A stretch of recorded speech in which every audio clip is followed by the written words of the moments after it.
You know, games are expensive. They are.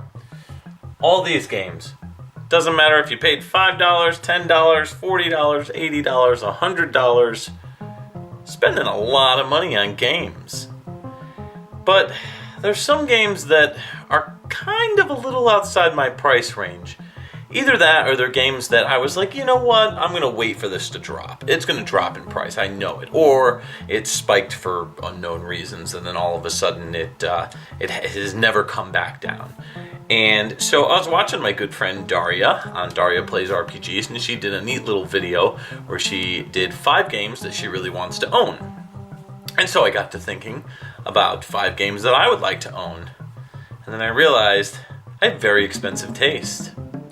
So today, what we're going to do is I'm going to show you 5 games that you shouldn't buy because it's going to drive the price up. And I want to buy them. No, in all seriousness. These are 5 games that are probably on the more expensive side that I just haven't bit the bullet. Bit the bullet? Is that a phrase? Bit the bullet?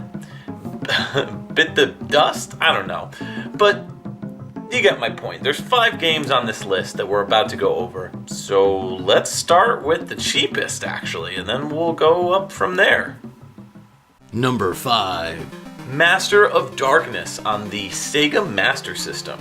Yo, Castlevania clones are my bread and butter, so it's no wonder that this has been on my radar ever since grabbing a Master System. Unfortunately, mine is kinda on the fritz right now with some visual problems, so I'm holding off on buying any more Master System games until I can fix this or get it fixed. Anyways, Master of Darkness has you taking on the role of Dr. Ferdinand Social.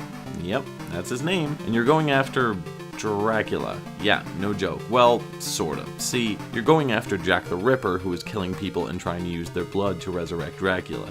It's an interesting take on the lore from that time. You can also use sub-weapons along with your main form of attack, which can change depending on what you pick up. This game was also released on the Game Gear as well, but it was called Vampire. With impressive graphics and sound for this 1993 PAL exclusive title, well, at least on the Master System it was, it's definitely worth sinking your teeth into. This is probably the cheapest of the games mentioned today, but it does have a history of being all over the place price-wise. It's not as expensive as it used to be for whatever reason, but I'm sure if more people start talking about it, it'll go up in price. Oh no, I'm contributing to the discussion. Quick, go now, leave! Current estimated price range between $30 and $90. Number 4. Run Sabre on the Super NES. Run Sabre? More like Strider? No, seriously, this game plays very similar to Strider, so if you dig that, you'll enjoy this one. In this 1993 Super NES action romp, you play as either Alan or Sheena, 2 Run Sabers. What's a Run Saber, you ask? Well, it's a cyborg that has the ability to channel different elements. For example, Alan uses lightning and Sheena uses ice. Your mission is to stop the 3rd Run Saber, Kurtz, the wielder of fire, before he destroys Earth. Consisting of 5 levels, you'll run, jump, and slash your way through all sorts of terrains, even upside down on flying jets. Plus, oh goodness, a hyper upbeat soundtrack with tons of vocal samples in the music? Why don't I own this game? I've wanted this one for years, but just kept delaying snatching it up at a decent price. It's definitely the most realistic for me to purchase. Current estimated loose price range between $60 and $70. Number 3. Ninja Fiveo on the Game Boy Advance. Jumping over to handheld, we have one of the most expensive Game Boy Advance games, which I totally missed an opportunity to nab back in the day. I saw this game for $20 when it was released and passed on it for whatever reason.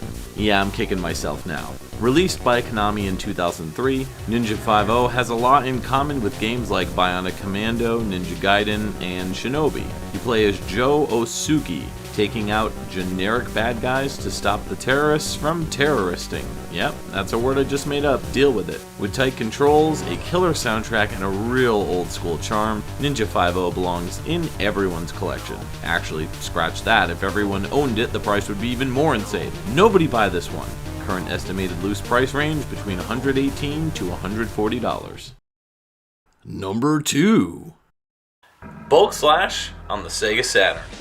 Oh, the Sega Saturn. How your import scene is rife with glorious titles such as Bulk Slash. Released in 1997, Bulk Slash has it all. crisp anime-inspired graphics, an absolutely stellar soundtrack full of funk grooves, heavy metal guitar licks, 80s dance vibes, and borderline hip-hop beats at points. You play as Chris Dawley, a pilot of a mech called the SDF, and your mission is to stop your childhood friend, Reason Ravia. Controls are a bit wonky at first, as you have to get used to changing from flying mech to fighting mech. It reminded me of Virtual On meets Jumping Flash regarding the level mechanics. I know that sounds weird, but if I ever get this one, you can bet I'll be doing a full review on it. Though the game's navigation through menus is in English, the story is in Japanese, so you won't be able to know what's going on unless you speak Japanese or understand it. But gameplay-wise, it's fairly import-friendly. There's also a weird dating sim element that when you pick a cute girl, she gives you commands and screams at you when you get hit. You know, real wife material. Current estimated price range complete?